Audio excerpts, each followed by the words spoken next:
안녕하세요. 하나쌤입니다. 오늘은 맞춤형 화장품 2의 문제풀이 시간이 아니라 이론 설명으로 진행을 할 거예요. 우리 정말 이제는 시험이 일주일도 채 남지 않았기 때문에 시험 보기 전날에 누워서 자기 전에 30분 이렇게 간단하게 볼 수 있는 동영상을 준비해봤어요.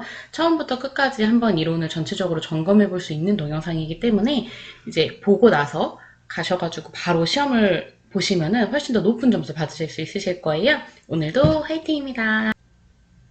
자, 첫 번째 설명 들어가기 전에 이번 시간은 우리 이번 파트를 처음부터 끝까지 다 이론 설명을 들어가는 시간이에요. 그렇기 때문에 이제 짧은 시간 안에 우리가 요점만 이제 탁탁탁탁 집어가지고 기억할 수 있도록 너무 깊게까지 들어가진 않을 거예요. 그 점은 참고해서 영상 봐주세요. 첫 번째 들어갈게요. 맞춤형 화장품의 개요를 들어가기 전에 도대체 화장품은 뭐야? 화장품은 우리한테 어떤 역할을 해? 를 먼저 알아보고 넘어갈 거예요. 읽고 넘어갈게요. 화장품이란 인체를 청결, 미화하여 매력을 더하고 용모를 밝게 변화시키거나 피부, 모발의 건강 유지 또는 증진시키기 위하여 인체에 사용되는 모든 물품으로서 인체에 대한 작용이 경미한 것이다. 화장품은 우리의 몸을 절대로 치료해주지 않아요. 우리의 몸을 아름답게 해주고 가꿔주고 미화시키고 청결하게 해주는 역할이지, 이 아이들은 절대 우리를 뭐 상처난 데를 치료해주거나 뭐 그런 역할을 하는 게 아니에요. 그렇기 때문에 문제에서 화장품의 이제 정의 이런 거 나왔을 때 뭐 치료 이런 뭐 의약품 이런 내용이 나오면 절대 틀린 부분이에요. 그 점 알고 넘어가 주시고 다음 넘어갈게요. 우리 화장품에는 알고 계신 것처럼 뭐 기능성 화장품도 있고 또 뭐 유기농 화장품, 천연 화장품 이런 여러 가지 종류들이 있어요. 근데 그 중에서 기능성 화장품이 가장 종류가 다양하고 품목도 다양하고 조건들도 여러 가지 있기 때문에 볼게요. 기능성 화장품은 화장품 중에서 다음 각 항목에 어느 하나에 해당되는 것으로 총리령으로 전하는 화장품이다. 총리령 기억해주세요. 우리 문제에 총리령, 대통령령, 뭐 식품안전처장 뭐 이런 거가 굉장히 많이 나와요. 그래서 그런 거를 잘 구분해서 기억을 해주셔야 되세요. 기능성 화장품에는 우리 피부에 미백에 도움을 주고 주름 개선에 도움을 주고 이제 곱게 태워주거나 자외선으로부터 피부를 보호하는 데 도움을 주고 모발의 색상 변화, 제거, 영양 공급, 그리고 피부나 모발의 기능 약화로 인한 건조함, 갈라짐, 빠짐, 각질화 등을 방지하거나 개선하는 데 도움을 주어요. 앞서서도 말씀드렸던 것처럼 화장품은 이러한 역할들을 도와주는 역할을 하는 거지, 탈모 같은 경우도 모발의 기능 약화로 빠지는 거를 방지해주고 개선해주는 역할을 하는 거지, 이거를 치료의 목적은 절대 아니에요. 탈모도 치료가 아니라 이 모발이 빠지거나 건조해지는 것을 방지하고 개선해주는 게 화장품이에요. 미백에 도움을 주는 제품은 우리 흔히들 비타민 제품 많이 나오죠. 주름 개선도 그런 아이크림 같은 형태로 굉장히 다양하게 나오고 있어요. 그리고 피부를 곱게 태워주는 것도 우리 선크림도 기능성 화장품에 해당이 돼요. 자, 그러면은 화장품 영업에는 무엇이 있나? 화장품 제조업, 그리고 화장품 책임 판매업, 그리고 맞춤형 화장품 판매업, 이렇게 세 가지로 구분을 하는데, 화장품 제조업 같은 경우에는 화장품을 직접 제조를 해요. 아니면 어떤 회사에서 이 화장품 좀 만들어줘 하고 위탁을 하면 그 위탁받은 것을 어찌됐건 직접 제조하는 업을 화장품 제조업이라고 하고, 그러면은 화장품 제조업자는 이런 제조업을 하는 사람이게 되는 거죠. 그리고 마찬가지로 화장품 책임 판매업은 화장품 제조업자가 위탁 또는 직접 제조한 화장품을 유통, 판매하는 영업인 거예요. 이 판매업은 판매를 하는 거고 제조업은 제조를 하는 거예요. 그럼 화장품 제조업은 그 제품을 만들잖아요. 그러면은 이 제품을 그냥 덩그러니 만드는 데에서 끝나는 게 아니라 이거를 1차 포장까지 해요. 제품을 직접 담는 용기가 있잖아요. 이것까지가 제조업의 담당이고, 책임 판매업은 이제 이렇게 1차 포장까지 담긴 거를 겉에 예쁘게 포장을 해서 판매를 하는 게 이제 책임 판매업의 역할이고, 그러면은 책임 판매업은 판매만 하느냐? 그렇지 않고 수입 대행형 거래를 목적으로 화장품을 알선, 수여하는 영업도 해당이 돼요. 우리 흔히 요즘에 인스타라든지 이런 SNS에 그런 공고 모집 되게 많이 하잖아요. 그것도 화장품 책임 판매업에 해당이 돼요. 그래서 알선 수여를 하고 고객과 이 업체를 같이 중간 역할을 해주는 거죠. 맞춤형 화장품 판매업 같은 경우에도 우리 화장품과 맞춤형 화장품은 조금 달라요. 이따가 천천히 알아볼 건데, 그러면은 맞춤형 화장품 판매업은 우리가 이제 맞춤형 화장품을 판매하는 사람들인데 굉장히 비슷해요. 비슷해서 그냥 내용은 생략하고 대체 맞춤형 화장품은 무엇이란이라고 기재를 해놨어요. 그러면은 맞춤형 화장품이란 무엇인가? 그냥 일반 화장품은 흔히 그냥 기성품이라고 생각을 해주시면 되시고, 맞춤형 화장품 같은 경우에는 고객의 니즈에 맞게, 고객의 피부에 맞게 우리가 제조관리사가 제조를 해서 만든 게 맞춤형 화장품이에요. 그러면 읽어볼게요. 맞춤형 화장품이란 제조 또는 수입된 화장품의 내용물에 다른 화장품의 내용물이나 식품의약품 안전처장이 정하는 원료를 추가하여 혼합한 화장품이다. 제조 또는 수입된 화장품의 내용물을 소분한 화장품이다. 자, 그러면은 이게 말로 주르륵 늘려 있어가지고 조금 이해하기가 어려우실 수도 있는데, 이게 문제를 풀다 보면은 단어적으로 나와 있지 않고 주르륵 굉장히 길게 나와 있어요. 그렇기 때문에 제가 자료를 준비할 때도 단어적으로 준비하지 않고 조금 그냥 있는 그대로 서술을 해서 기재를 했어요. 그러면 맞춤형 화장품은 일단은 식품의약품 안전처장이 정하는 원료를 추가하여 혼합한 화장품, 이거는 이대로 기억을 해주세요.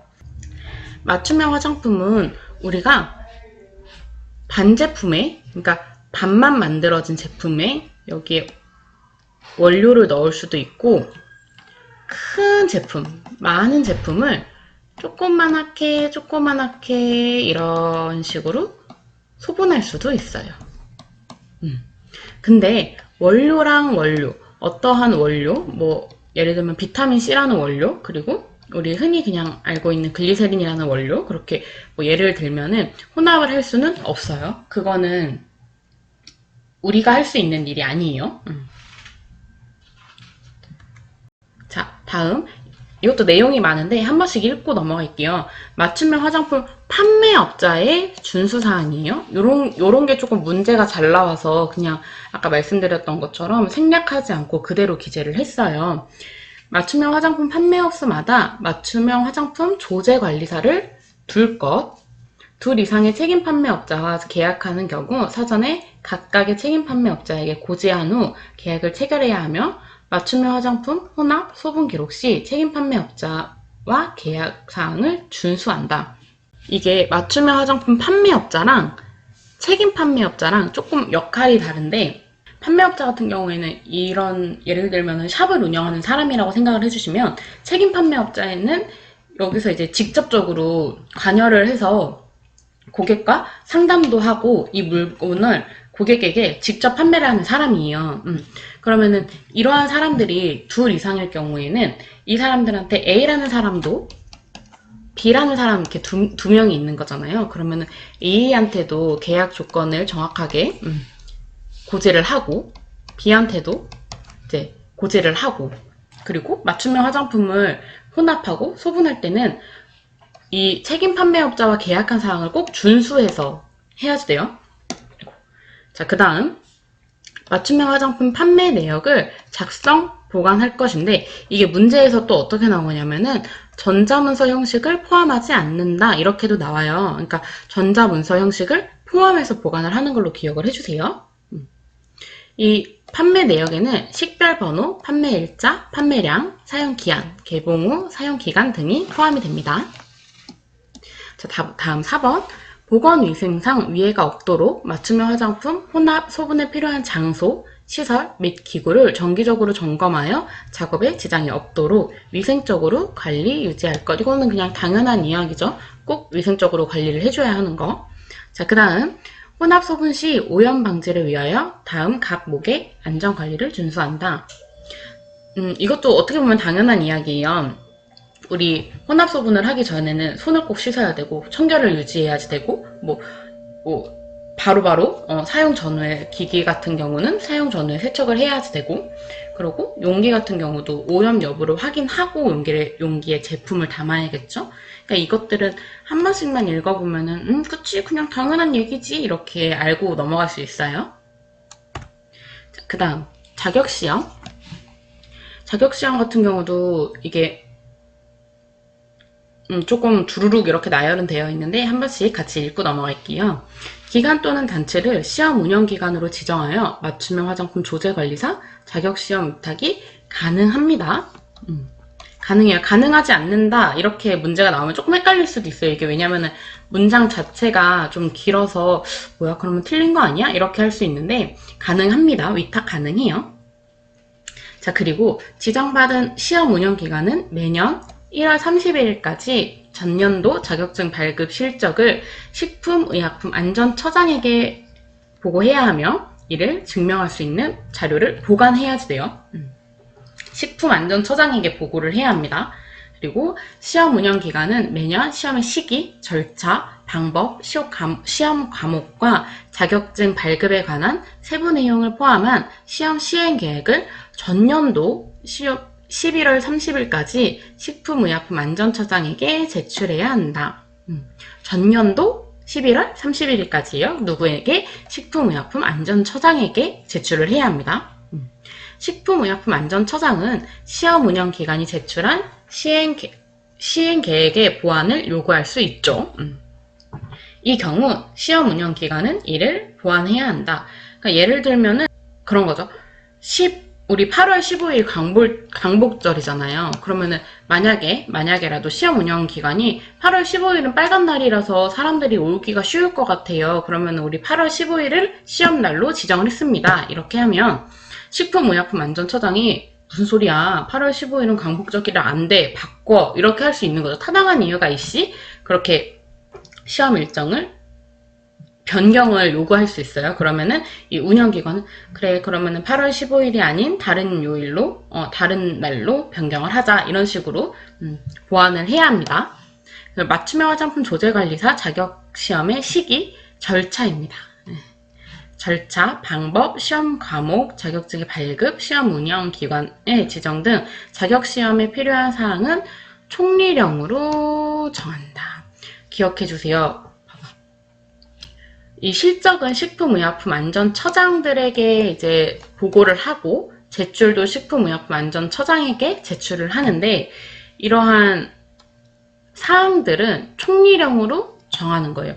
그러니까 총리령으로 정한 거를 식품의약품안전처장에게 보고하고 제출하는 거예요. 그 다음 맞춤형 화장품 신고 시 필요한 서류 맞춤형 화장품 조제관리사의 자격증인데 우리 아까 A 사람이 있고 B 사람이 있었잖아요. 만약에 두 사람일 경우에는 A가 대표야. 그러면은 A 것만 제출하면 괜찮아요. 자, 다음 책임 판매업자와 맞춤형 화장품 판매업자입니다. 죄송해요. 판매업자가 체결한 계약서 사본. 근데 이 사람이 같을 수 있잖아요. 책임 판매업자와 맞춤형 화장품 판매업자가 같을 경우에는 생략이 가능해요. 책임 판매업자는 맞춤형 화장품의 혼합 소분 시 사용되는 내용물이랑 원료를 제공을 합니다. 그리고 맞춤형 화장품 판매업을 신고하는 신고서가 필요하고 소비자 비해 보상을 위한 보험계약서 사본, 원본은 이제 가지고 있어야겠죠. 자, 다음 맞춤형 화장품의 변경 등록, 맞춤형 화장품 판매업자의 변경. 이제 맞춤형 화장품 판매업이 업자가 변경이 될 경우 서류를 제출을 해서 이거를 변경을 해야겠죠.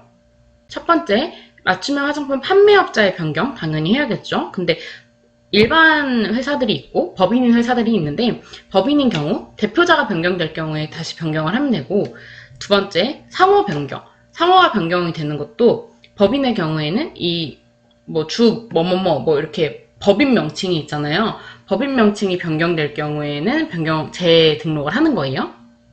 그리고 소재지 변경, 그리고 조제관리사의 변경, 맞춤형 화장품 사용계약을 체결한 책임 판매업자의 변경, 조제관리사의 변경을 할 때도 변경 등록을 해야 하고 책임 판매업자 변경이 되었을 때도 변경 등록을 해야 합니다. 자, 다음 맞춤형 화장품 신고 결격 사유를 알아볼 건데 이제 맞춤형 화장품 판매업을 신고할 수 없는 사람, 이거를 업으로 할 수 없는 사람들을 나열을 한 거예요. 첫 번째, 피성년 흑연인 또는 파산 신고를 받고 복권되지 아니한 자. 우리 보면은 피성년 흑연인이라는 단어가 굉장히 많이 나와요. 피성년 흑연인이란 뭐 심적으로, 육체적으로, 정신적으로 여러 가지 원인으로 나의 의사를 정확하게 전달할 수 없는 사람들을 표현을 해요. 그렇게 기억을 해주시고, 파산 신고를 받고 복권되지 아니한 자, 파산 신고를 받고 이게 회복되지 않은 사람을 복권되지 아니한 자라고 표현을 하고, 두 번째, 보건범죄단속에 관한 특별조치법을 위반하여 금고 이상형의 선고를 받고 그 집행이 끝나지 아니하거나 그 집행을 접지 않기로 확정되지 아니한 자. 이게 아니한 자, 뭐 아니하니 아니하기 뭐 이렇게 되게 복잡하게 적혀 있는데, 잘 이해하면은 우리 선고를 받고 금고 이상형의 선고를 받고 이 집행이 끝나지 않거나 이거를 접지 않기로 이제 확정되지 않은 사람이에요. 그러니까 계속 집행이 이어지는 중인 건 거죠. 다음, 화장품법 제24조에 따라 등록이 취소되거나 영업소가 폐쇄된 날로부터 1년이 지나지 아니한 자. 1년 기억해주세요.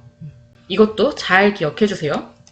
화장품 제조업 또는 화장품 책임 판매업의 등록이나 맞춤형 화장품 판매업에 신고를 할 수 없는 결격 사유 중 마약류 관리 관한 법률 제2조 1호에 따른 마약류 중독자는 화장품 제조업에만 해당이 된다. 자, 그 다음 넘어갈게요. 화장품 품질을 결정하는 요소인데 우리 흔히 그냥 4가지 요소죠. 안전성, 안정성, 사용성, 유효성. 안전성은 우리가 사용했을 때 안전한지, 이거를 사용해도 뭐 부작용이 나지 않는지. 안정성은 이 피부에 따라 제형이 있잖아요. 스킨 같은 경우에는 이제 액체의 형태이고, 로션의 제형, 뭐 에센스의 제형, 크림의 제형. 근데 크림의 제형을 예로 들면은 우리가 사용할 때 이게 분리가 되지 않는지, 젤 크림이면은 젤의 형태를 잘 유지하는지, 우리는 그냥 크림을 사용을 했는데 오늘 사고 다음 주가 돼 보니 얘가 액체가 되어 있지는 않는지, 그런 거를 체크하는 게 안정성이고, 사용성은 우리가 사용했을 때 잘 사용이 되는지, 잘 펴바르는지, 흡수는 잘 되는지, 이제 촉촉함은인지, 그런 거를 사용성이라고 하고, 유효성은 이제 우리가 사용했을 때 이러한 화장품을 사용했을 때 우리한테도 효과가 있어야지 되잖아요. 그런 거를 표현하는 게 유효성입니다. 자, 그리고 미생물 추출 허용한도인데 이거는 문제가 조금 헷갈리게 잘 나올 수 있어요. 근데 이거는 외우는 수밖에 없어서 잘 기억을 해주세요. 읽고 넘어갈게요. 영유아 제품류 및 눈화장용 제품류는 총후기 생성 균수가 g당 500개 이하여야지 되고, 물류지 같은 경우에는 세균 및 진균수가 100개 이하여야지 됩니다. 기타 화장품 같은 경우는 세균 및 진균수 1000개 이하여야지 되고, 대장균, 녹록균, 황색 포도상균은 불검출돼야지 돼요. 얘네는 아예 그냥 수량이 없어야지 됩니다. 요거 3가지 기억해주세요. 그리고 물류지도 문제 잘 나와요. 물류지는 100개예요. 자, 다음 안전성 보고관리 규정이에요. 화장품 책임 판매업자는 화장품 사용 중 발생 또는 알게 된 유해 사례 등 안전성 정보에 대하여 매 반기 종료 후 1개월 이내 식품의약품 안전처장에게 보고를 해야 하며, 안전성에 대하여 보고할 사항이 없는 경우에는 안전성 정보 보고 사항 없음이라고 기재하여 보고해야 한다. 만약에 안전성에 문제가 생겼어. 근데 그러면은 이거를 식품의약품 안전처장에게 보고를 해야지 돼요. 근데 만약에 안전성에 문제가 없어. 그러면은 그냥 신고를 안 하는 게 아니라 이거 안전성에 문제 없어 라고 안전성 정보 보고 사항 없음이라고 기재를 한 다음에 보고를 해야 합니다. 안전성에 문제가 없다고 해도 보고를 해야 해요. 자, 그러면 기간이 있어요. 이게 1월부터 6월까지는 7월 말까지 보고를 해야 되고, 7월부터 12월까지는 그 다음에 1월 말까지 보고를 해야지 돼요. 신속보고, 요거 문제 잘 나와요. 신속보고는 15일 이내 해야 하는 경우고, 이게 신속보고 기간에 대해서도 나올 수 있어요. 일주일인지, 15일인지, 뭐 한 달인지, 1년인지, 6개월인지 이런 식으로. 중대한 유해 사례 또는 이와 관련하여 식품의약품처장이 보고를 지시한 경우, 너 이거 위험한 것 같은데 이렇게 사고가 났는데 너 이거 보고해 라고 한 제품에 대해서는 신속 보고를 해야 하고, 판매 중지 또는 회수를 준하는 외국 정부의 조치 또는 이와 관련하여 식품의약품안전처장이 보고를 지시한 경우, 외국 정부의 조치에 따라서도 식품의약품안전처장이 마찬가지로 이거 보고하세요 하면은 보고를 해야 합니다. 제품별 안전성 자료는 최종 제조 수입된 제품의 사용기간이 만료되는 1년간 보관을 해야 합니다. 1년간 보관을 해야 하는데, 이게 우리가 사용기한을 기재를 할 때도 그냥 일반적으로 사용기한 이렇게 기재를 하는 경우가 있고, 개봉 후 사용기한은 언제까지 이렇게 기재를 하는 경우도 있어요. 그러면은 후자 개봉 후 사용기한을 기재하는 경우는 제조 연원일부터 3년간 보관해야 합니다. 조금 헷갈리죠? 그냥 일반적으로 제조연원리를 기재하는 경우는 1년이고, 개봉 후 사용기한은 기재하는 경우는 3년이에요. 자, 그 다음 요거는 우리 이 맞춤형 화장품 제조관리사 시험이 단답형으로 나오는 게 조금 어렵잖아요. 단답형으로 나올 수 있는 부분이에요. 독성, 위해 요소, 위해성, 위해성 평가 이렇게 나누어서 기억을 해주세요. 독성은 인체에 유해한 영향을 미치는 고유한 성질, 어떠한 독성, 원료의 성질을 이야기하는 거고, 위해 요소는 인체의 건강을 해치거나 해칠 우려가 있는 화학적, 생물학적, 물리적 요인이고, 위해성은 위해 요소에 노출되어 인체의 건강을 해칠 수 있는 정도고, 위해성 평가는 위해 요소가 인체에 미치는 영향을 종합적으로 얼마나 미치는지를 평가하는 거예요.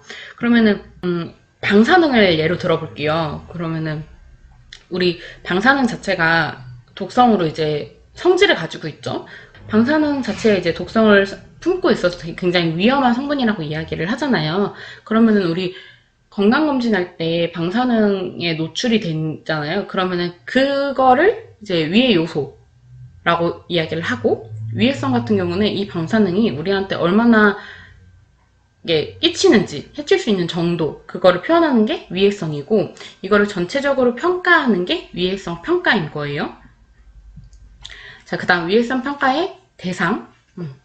국제기구 또는 외국 정부가 인체의 건강을 해칠 우려가 있다고 인정하여 판매하거나 판매할 목적으로 생산, 판매 등을 금지한 인체 적용 제품, 그리고 새로운 원료 또는 성분을 사용하거나 새로운 기술을 적용한 것으로서 안전성에 대한 기준이 규격이 정해지지 아니한 인체 적용 제품, 안전성에 대해서 기준 및 규격이 정해지지 않은 인체 적용 제품도 평가를 해봐야지 돼요.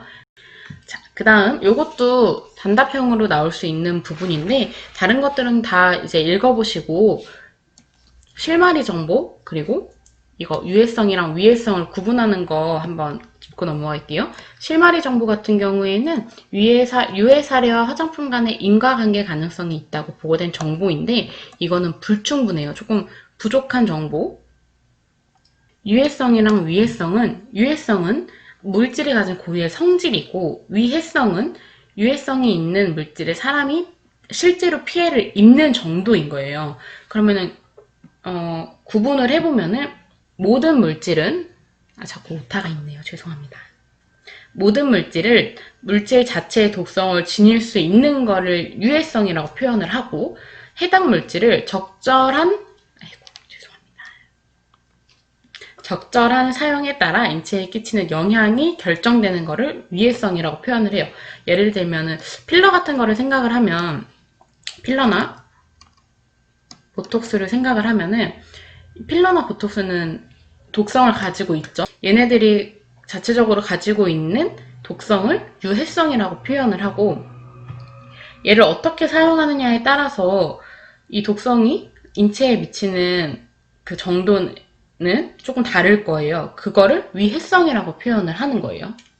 자, 다음 넘어갈게요. 피부 및 모발 생리 구조인데, 우리 이런 그림은 굉장히 많이 보셨죠. 그래서 피부는 표피와 진피로 구분이 되고, 표피는 각질층, 투명층, 과립층, 유급증, 기저증 이렇게 5가지로 구분을 해요. 그리고 진피에는 뭐 피지낭이라든지 이런 식으로 피지도 있고 뭐 핏줄도 있고 뭐 그런 혈관들도 있고 콜라겐, 엘라스틴, 뭐 모낭 이렇게 우리 모발을 가지고 있는 모낭 이렇게 여러 가지가 되어 있어요. 그리고 그 피하 지방층까지. 그럼 피부의 구조를 3층으로 구분하시오 하면은 표피, 진피, 피하 지방 이렇게 적어주시면 되세요. 이게 단순해 보여도 저기 단답식으로 나올 수 있는 부분이라서 표피, 진피, 피하 지방 이렇게 3개의 층으로 나누어요. 자, 피부의 특성, 피부의 총 면적은 1.5m 제곱에서 2m 제곱이에요. 굉장히 넓은 면적이죠. 무게는 약 4kg. 우리의 몸무게 중에 4kg은 우리의 피부 거기 때문에 줄어들지 않습니다. pH는 4에서 4.0에서 6.0 이렇게 기억을 해주세요. 이것도 단답형으로 문제 나올 수 있어요. 피부의 기능, 그러니까 이것도 피부의 기능 중 뭐 5가지를 서술하시오 뭐 이런 식으로 나올 수 있는 부분이에요. 한 번씩만 읽고 넘어갈게요. 보호 기능, 각화 기능, 분비 기능, 해독 기능, 면역, 비타민 D 합성, 체온 조절, 호흡, 감각, 지각, 흡수, 저장, 재생, 항산화. 이제 표피의 구성 세포를 알아볼 거예요. 표피의 구성 세포 같은 경우에는 표피에 전체적으로 이제 어떤 세포들이 있는지를 알아볼 건데, 첫 번째, 각질 형성 세포를 알아보기 전에 우리 표피에 대해서 조금 알아보면은, 표피는 각질, 과립, 여기에 사이에 투명층이 있죠. 근데 투명층은 보통 여러 군데 다 있지 않고 손발바닥에 주로 많이 있기 때문에 이 그림에서는 지금 생략이 되어 있어요. 각질층, 투명층, 과립층, 유급층, 기저층 이렇게 되어 있는데 각질층, 투명층에는 세포가 없어요. 무해계 공간이고 과립층은 이제 기저층에서부터 세포가 점점 자라나는 거기 때문에 과립층에서 무핵과 유핵의 세포가 조금 공존을 해요. 근데 대부분 무핵의 세포가 더 많고 유핵의 세포는 소량이 있습니다. 유급층, 기저층은 대부분 유핵의 세포가 분포되어 있어요. 각질 형성 세포는 기저층에 존재하며 약 4주 주기에 각화 생성을 생성하고 멜라닌 세포는 대부분 기저층에 존재하고 피부 색을 결정을 해줘요. 랑게르하스 세포는 별 모양이에요. 원형 모양이 아니에요. 그리고 대부분 유급층에 존재를 하고 피부 면역에 관여를 합니다. 랑게르하스 면역 잘 기억해주세요. 부정형 세포는 랑게르하스 세포의 형태인데 안에 이제 과립 형태가 없는 거를 이야기를 하는데 이거는 크게 문제에서는 나오지 않을 거예요. 그냥 짚고 넘어갈 수 있게 기재를 해놨어요. 머켈 세포는 주로 기저층에 위치하고 촉각 수용체로 주로 손발바닥에서 발견이 됩니다. 촉각 수용체는 우리가 어떠한 것들을 만졌을 때 이거를 머켈 세포가 뇌까지 전달을 시켜주는 역할을 해요. 그래서 앞에 우리 피부의 기능 중에 감각, 지각 기능이 있었잖아요. 그거를 하는 애들이 머켈 세포예요. 표피층의 구조 및 특징, 각질층에는 각질세포, 천연 보습인자가 존재하고 그리고 투명층에는 생명력이 없는 무액의 세포층이고 엘라이딘이라는 단백질이 함유되어 있는데 그래서 왜 우리 손발바닥 보면 약간 비춰보면 투명한 듯한 느낌 나잖아요. 그게 이 엘라이딘이라는 단백질을 함유하고 있기 때문이에요.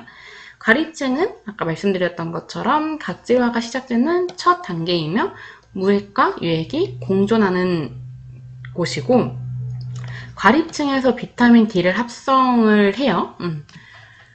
그리고 유급층은 표피의 대부분을 이루는 유액의 세포층. 앞에서 보면은 유급층이 많죠. 요만큼이 다 유급층이고 기저층은 요만큼이에요. 기저층이 이만큼 아니야? 라고 생각할 수 있는데 요만큼이 기저층입니다. 자, 그 다음 멜라닌 수체를 소량 가지고 있어요. 조금. 랑게르하스 세포가 존재하고 피부 면역을 담당합니다. 기저층은 단층이고 모세혈관으로부터 영양과 산소를 공급받고 멜라닌 소체가 더 많이 다량 함유하고 있어요. 그럼 여기서 기억을 해주셔야 되는 게 멜라닌에도 종류가 있어요. 물론 멜라닌 색소의 개체 수도 조금 다르기는 한데 주로 유멜라닌은 검정색을 담당을 하고 페오멜라닌은 노란색 멜라닌에도 종류가 있다는 거 기억해 주세요. 자, 그 다음 표피 알아봤으니까 진피 넘어갈게요. 진피에는 뭐 엘라스틴, 콜라겐, 뭐 히알루로산 뭐 여러 가지 종류가 들어있고 섬유아세포, 세포 간의 물질을 생성하고 엘라스틴 섬유를 생성하는 역할을 해요. 대식세포는 염증세포 등 불필요한 물질을 제거를 해줘요. 조금 귀엽죠? 대식세포, 불필요한 물질, 염증 같은 애들을 먹어준다 이렇게 기억을 해주시고 비만세포는 나쁜 애예요. 그래서 염증과 알레르기 반응 동안 분비되는 화학물질을 함유하고 있고 비만세포가 터질 경우 소양감을 발생합니다. 진피의 구조를 알아볼 거예요. 진피는 크게 두 층으로 나누어요. 유두층, 망상층 이렇게 나누는데 유두층 같은 경우에는 진피를 보면 요렇게 보시면은 약간 이런 식으로 물결 모양이에요. 그거를 이제 유두층이라고 표현을 하고 세포질이 많은 기질이 존재하며 무쇠혈관, 림프관, 신경종말 등 이런 애들이 이제 이렇게 무쇠혈관 애들이 풍부하게 분포를 하고 있습니다. 그러면은 유두층은 기저층 바로 아래에 있어서 이 기저층한테 혈관을 통해서 포피한테 이제 영양 공급을 해줘요.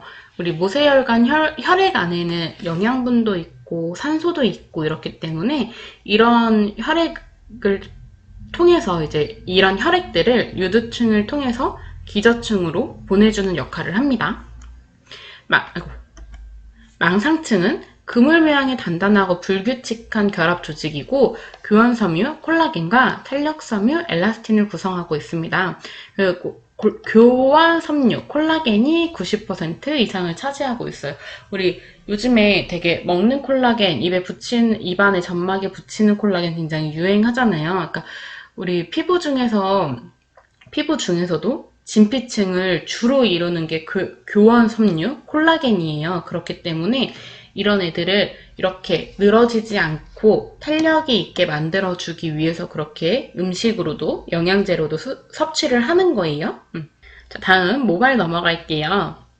모발은 성장기, 태화기, 휴지기 이렇게 크게 세 가지로 구분을 하는데 발생기 같은 경우에는 그냥 조금 더 상세하게 기재를 하기 위해서 적어놨어요. 성장기는 모발의 85%에서 90% 정도를 차지하고 있고 세포 분열이 활발하여 왕성하게 자라는 시기고 태화기는 털의 성장이 느려지다가 정지해요. 이제 더 이상 자라지 않는 시기이고 그리고 태아기를 보면은 점차적으로 모유두에서 이렇게 벗어나고 있죠. 그런 시기이고 그리고 모발의 1%에서 2% 정도예요. 휴지기 같은 경우에는 모발이 점차 빠지고 있어요. 여기 보면은 이제 모유두에서 모근 부분이 아예 떨어져 있죠. 그러면은 얘네들은 조금 자극만 줘도 강한 자극만 있어도 금방 빠질 수 있어요. 그렇기 때문에 털이 빠지게 되는 시기이고 발생기 같은 경우에는 이 모유두에 있는 모모세포들이 다시 이제 분열을 해가지고 성장기로 가려고 하는 그 단계를 발생기라고 합니다. 요거 잘 기억해 주세요. 태아가 6개월 정도 되면 완성 모낭이 생기며 모발이 완성된다. 모낭이 이제 모발을 담을 수 있는 모낭이 완성이 되려면은 태아 6개월 정도, 생후 6개월 정도가 돼야지 모낭도 모발도 완성이 됩니다. 자, 다음 모발의 구조 넘어갈게요. 크게 모구가 있고요. 이렇게 모구가 있죠. 그리고 모유두라고 해서 이렇게 모구가 있으면은 여기에 이렇게 모유두가 있어요. 이렇게 볼록 나와 있는 게 모유두이고 여기 아래로 혈관들이 굉장히 많이 지나가요. 그러면은 이 모유두가 이렇게 자라나는 모발에 영양분을 공급을 해줍니다. 모유두는 그런 역할을 해요. 건강모는 약산성이며 건강모의 12%는 수분을 함유하고 있고 모피질은 모발의 80%에서 90%를 차지하고 멜라닌 세포를 함유하고 있고 모유두는 모세혈관과 밀접하여 영양분과 산소를 공급 및 운반을 합니다. 자, 그 다음 우리 관능평가 넘어갈 건데 피부 상태를 측정하는 방법이에요. 얼마나 촉촉한지, 탄력도가 얼마인지, 색소가 어느 정도인지, 그리고 뭐 모공이 어느 정도인지 이런 거를 알아보는 종류에 대해서 알아볼 건데 피부 수분, 탄력, 유분, 표면, 색, 멜라닌. 네, 멜라닌은 색이랑 조금 다른 게 피부색은 이 사람이 검은 피부를 가졌는지 뭐 하얀 피부를 가졌는지 뭐 노란색 피부를 가졌는지 쿨톤인지 웜톤인지 이런 거를 보는 거라면 멜라닌 같은 경우에는 기기를 통해서 정확하게 판단을 하는 거예요. 아, 이 사람은 이 부분에 멜라닌 색소의 양이 이만큼이라서 이런 피부를 띠는 거다. 이런 식으로. 홍반, pH, 건조함, 두피 모발 이 정도. 관능평가 방법은 관능 검사, 여러 가지 품질을 사람의 오감에 의해서 평가하는 것이고, 오감은 뭐 만지고 느끼고, 맛보고, 보고, 뭐 이렇게 여러 가지가 있죠. 관능평가는 여러 가지 품질을 관능 검사는 오감에 의해서 평가하는 거고, 관능 평가는 제품 검사를 하는 거예요.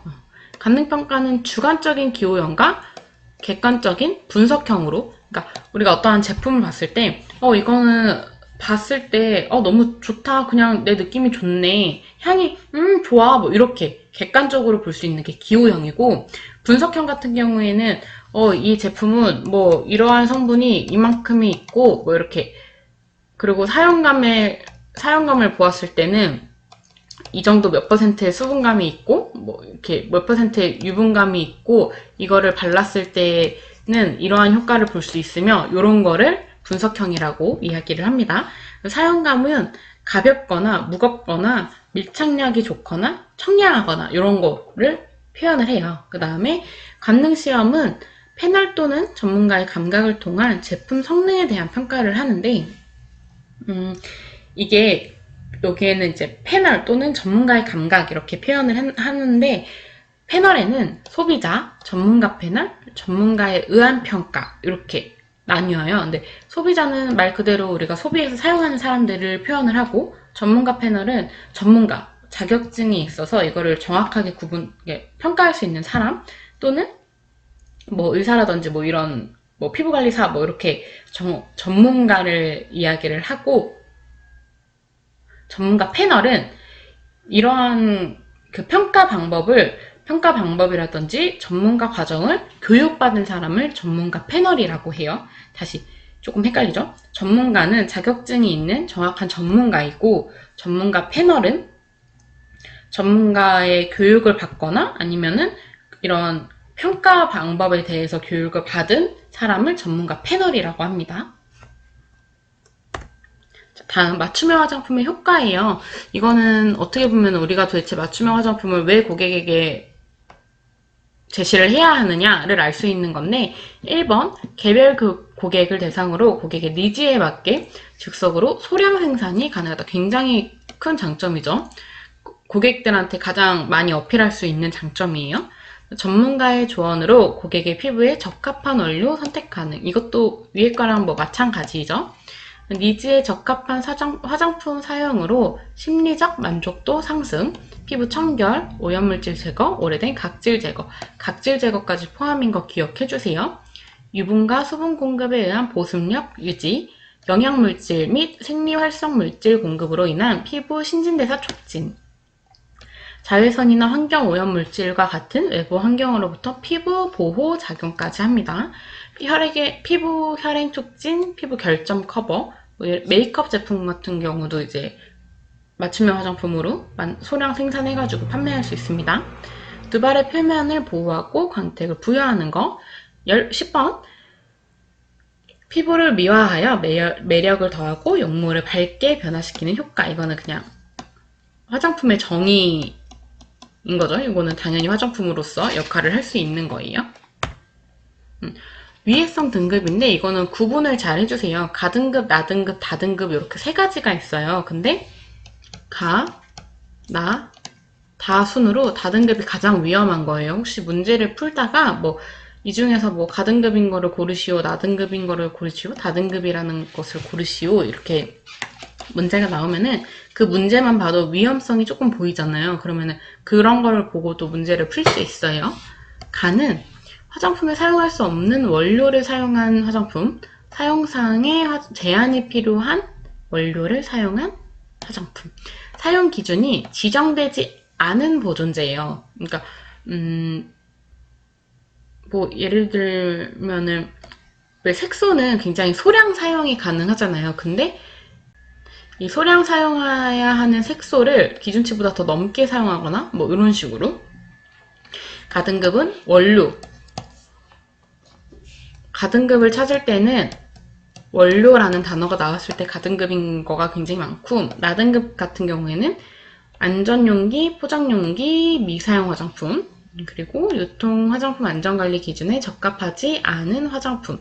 근데 기능성 화장품 같은 경우에는 왜 기능성을 나타내는 경우 있잖아요. 뭐 비타민 같은 경우에는 비타민C의 함유량, 이런 거는 조금 제외가 가능하세요. 다등급은 가장 심한 단계예요.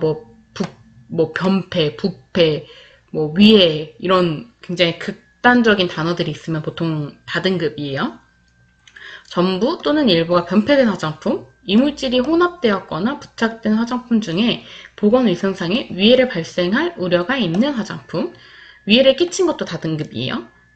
유통화장품 안전관리 기준에 적합하지 않은 화장품, 그리고 사용기한 또는 개봉 후 사용기간을 위조, 변조한 화장품.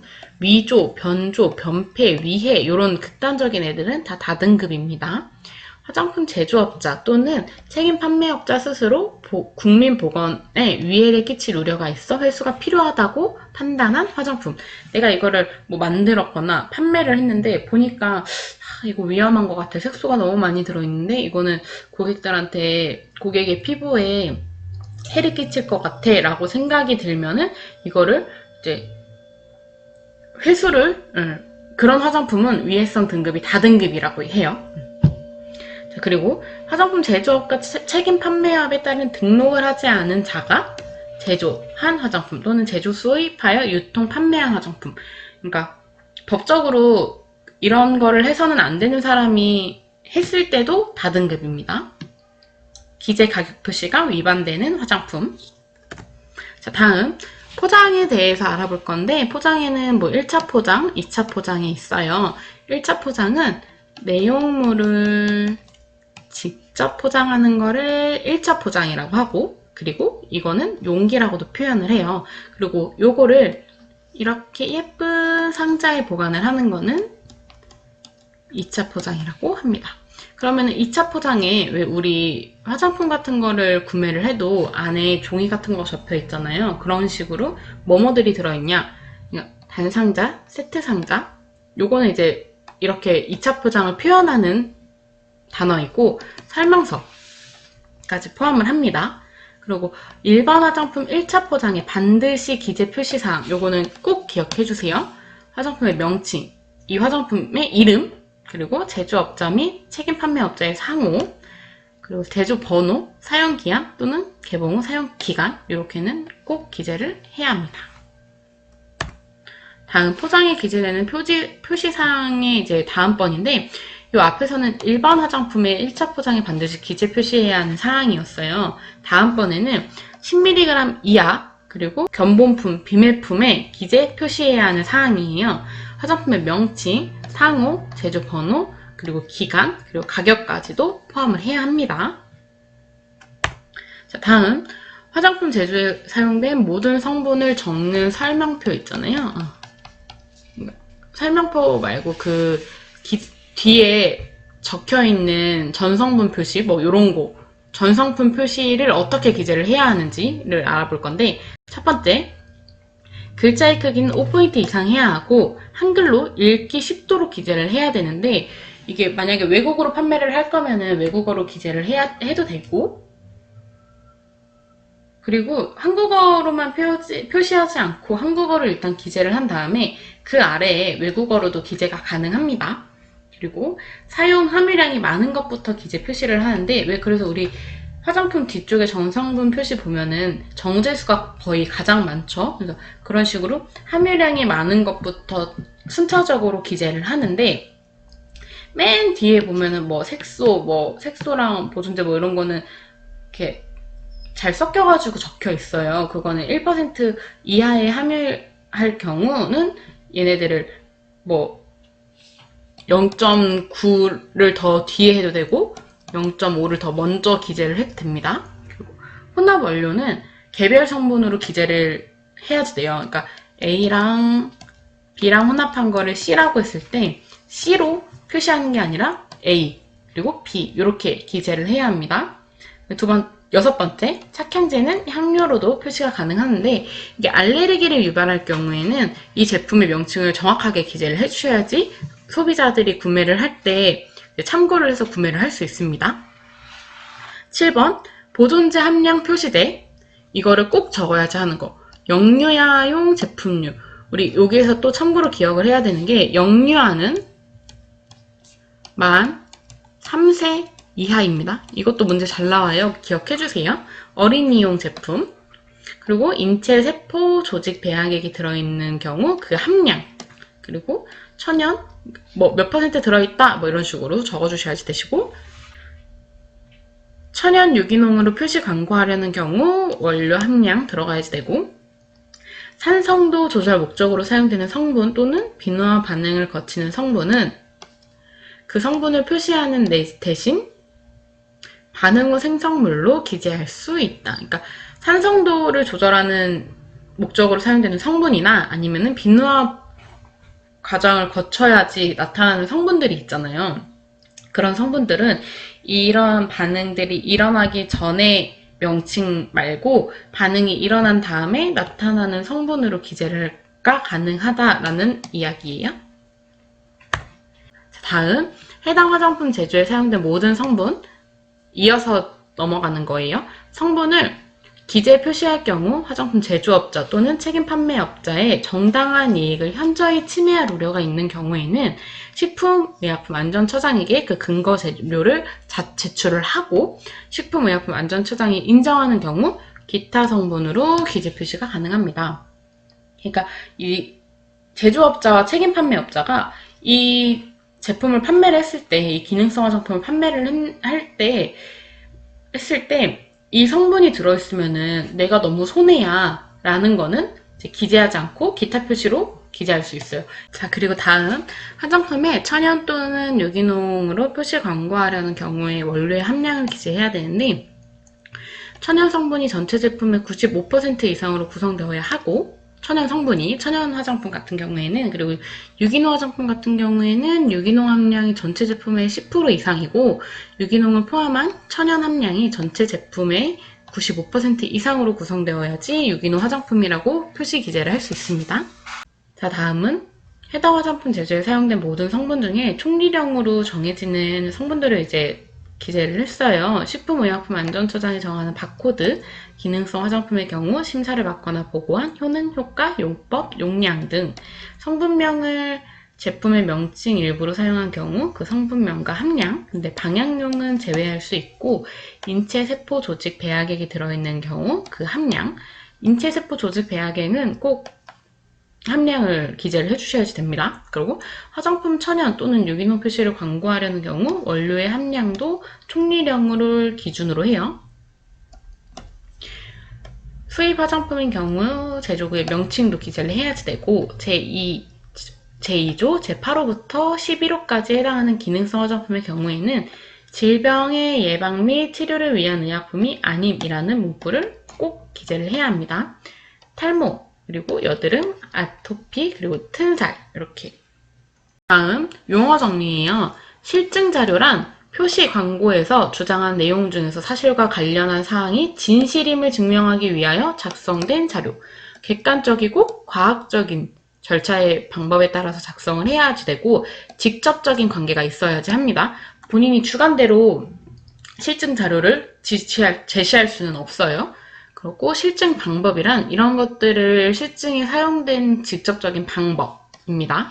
그리고 인체 적용 시험은 안전성을 이제 확인하기 위해서 인체에 직접적으로 시험을 한 거를 인체 적용 시험이라고 하고 인체 외 시험은 인체로부터 분리한 부분을 시험을 하는 거예요. 예를 들면 우리 모발도 여기 두피 이런 데 말고 모발을 묶어가지고 여기에서 커팅을 했어요. 그러면 이게 지금 이렇게 덜렁덜렁 나와 있겠죠? 그러면 이걸 가지고 이제 시험을 하면은 그거는 인체 외 시험입니다. 시험 기간은 이러한 시험을 진행하는 건물, 시설, 운영 단위를 말을 하고 시험계는 이제 시험에 이용되는 미생물, 그리고 생물학적 매체, 그리고 이들의 구성 성분으로 이루어지는 것을 시험계라고 합니다.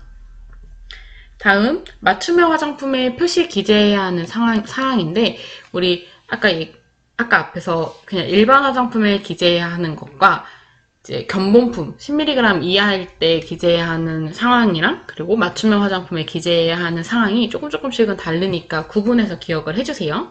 명칭, 가격, 식별 번호, 사용 기한 또는 개봉 후 사용 기간, 책임 판매업자 상호, 맞춤형 화장품 판매업자의 상호.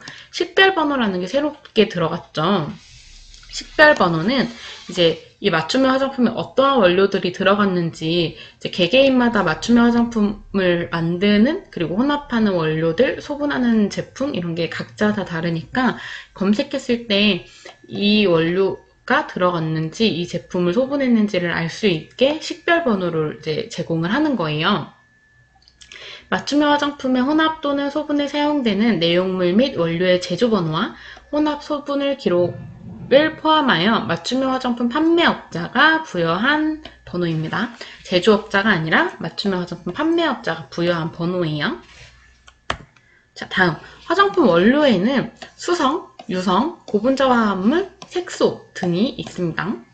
수성 원료는 물, 정제수, 알코올, 보습제 등으로 이거는 이렇게 기억해주세요. 수성 원료의 종류에 대해서 기재하시오. 이렇게 문제가 나오면은 물, 정제수, 알코올, 보습제 이렇게 4가지 적어주시면 됩니다.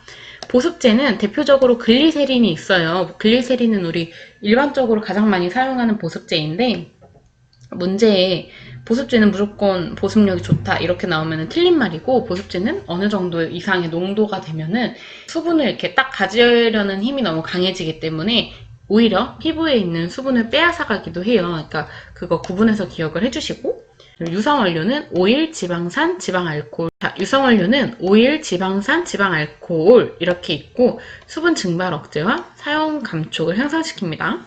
피지의 기능을 마찬가지로 하고 유지, 왁스류, 탄산수소, 고급 이렇게 등등등등의 종류가 있어요. 고분자 화합물이에요. 고분자 화합물은 화장품의 점도 형성, 유지, 피지마 형성, 안정성 향상 등을 목적으로 사용을 하는데 안정성 향상을 해요. 그러니까 겔 타입 같은 경우도 원래 사실은 그냥 흐르는 물 타입인데 여기에 고분자 화합물을 혼합을 해서 이제 흐르지 않는 형태의 겔 타입을 만드는 거죠. 그런 거를 고분자 화합물이라고 하고 점증제 고분자 그리고 피막제 고분자 이렇게 있는데 점증제 고분자로서는 안정성을 향상을 시켜주고 피막제 고분자 같은 경우에는 피막 형성을 해주고 보통 그래서 피막을 형성해주기 때문에 모발을 세팅할 때 가장 많이 사용을 해요.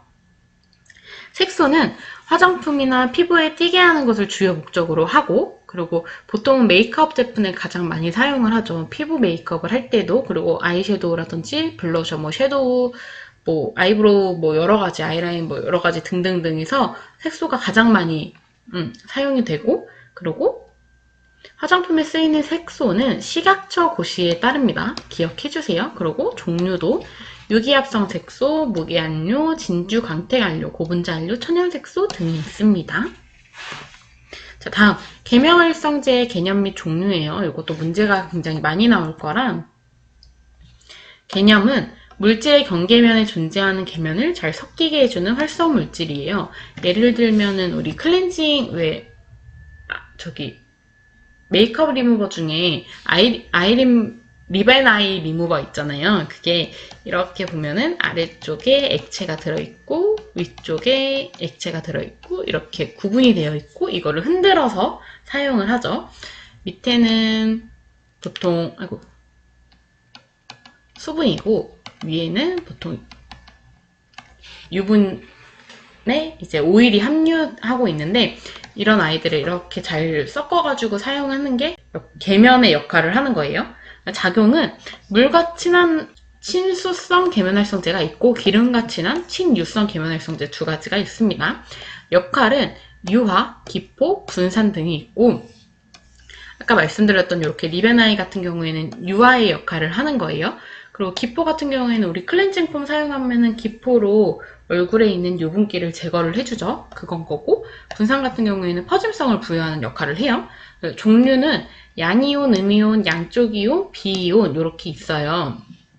그래서 양이온은 헤어 린스 같이 이렇게 정전기 발생을 억제하는 거를 양이온이고 음이온 같은 경우에는 피부, 샴푸, 클렌징 폼 등 거품을 유발하는 거예요. 근데 대신에 이것들은 탈지력이 강해서 피부에 수분을 조금 빼앗아요. 그렇기 때문에 피부가 좀 거칠어질 수 있습니다. 양쪽 이온 같은 경우에는 베이비 샴푸처럼 이렇게 조금 자극성이 적은 그런 제품이고 비이온 같은 경우에는 피부 자극이 가장 낮아요. 그래서 주로 기초 제품에서 활용을 합니다. 그래서 이게 피부 자극이 강한 것부터 나열하세요. 약한 것부터 나열하세요. 이런 식의 문제가 나와요. 그러면은 강함은 양, 쪽, 비 이 순으로 강해요. 강함수는 양, 쪽, 비입니다. 자, 다음 pH에 대해서 알아볼 건데 pH는 액상 상품은 거의 3.0에서 9.0의 기준인데 굉장히 폭이 넓죠. 그래서 이거는 그냥 알고만 계셔주세요. 그리고 대신에 물을 포함하지 않는 제품과 사용 후 곧바로 씻어내는 제품은 기준에서 조금 벗어나요. pH 기준 제외 제품은 영유아, 두발, 면도, 기초 화장용 제품류인데 이 기초 화장용에서도 메이크업 리무버 제품류, 이제 뭐 아이 리베나이 뭐 클렌징 제품들 있잖아요. 그런 제품들을 제외합니다. 다음은 이제 기계에 대해서 알아볼 거예요. 이제 우리가 화장품을 만들 때는 혼합해주거나 제품을 만들어주는 여러 가지 종류의 기계들이 있는데 그냥 한 번씩 읽고만 넘어갈게요. 어떤 역할을 하는지만. 프로펠러 믹서 같은 경우에는 이제 액체 상태의 물질을 이제 혼합해주는 그냥 정말 말 그대로 이렇게 기포를 생성할 필요도 없고 그냥 성분들을 두루두루 같이 섞어줄 수 있는 역할을 하고 디스퍼 같은 경우에는 회전 날개로 증점제를 분산시키는 거예요. 이 증점제 같은 경우에는 앞에서 얘기했던 것처럼 화장품의 안정성을 만들어주는 애들, 그런 애들을 분산시키고 호모 믹서는 얘네들이 회전을 하면서 되게 균일하고 미세한 입자를 형성을 시켜요. 그렇기 때문에 보통 크림 형태 이런 거 많이 사용합니다. 그리고 콜로이드 밀 같은 경우는 한쪽이 그러니까 이렇게 위아래로 좀 커다랗게 생겼어요. 그래서 한쪽은 고정이 되고 다른 한쪽으로 이렇게 고속으로 회전을 시켜주는 거고 진공유화기는 유화 제품을 제조하는데 가장 많이 활용을 합니다. 말 그대로 진공유화기는 유화 제품이죠. 그리고 이거 여기 또 적혀 있네요.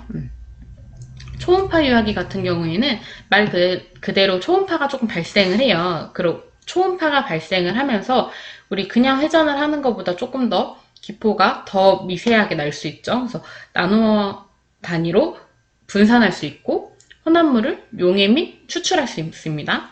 파우더 혼합기 같은 경우에는 회전형과 고정형으로 구분이 되어 있는데 이제 회전형 같은 경우에는 용기 자체가 이렇게 회전을 하고 고정형 같은 경우에는 용기는 고정되어 있고 안에 있는 이제 교반 장치가 회전을 하는 거고 리본 믹서는 고정 용기의 내부가 이제 이중으로 리본 타입으로 교반되어 가지고 그 물질을 섞어주는 거를 리본 믹서라고 합니다.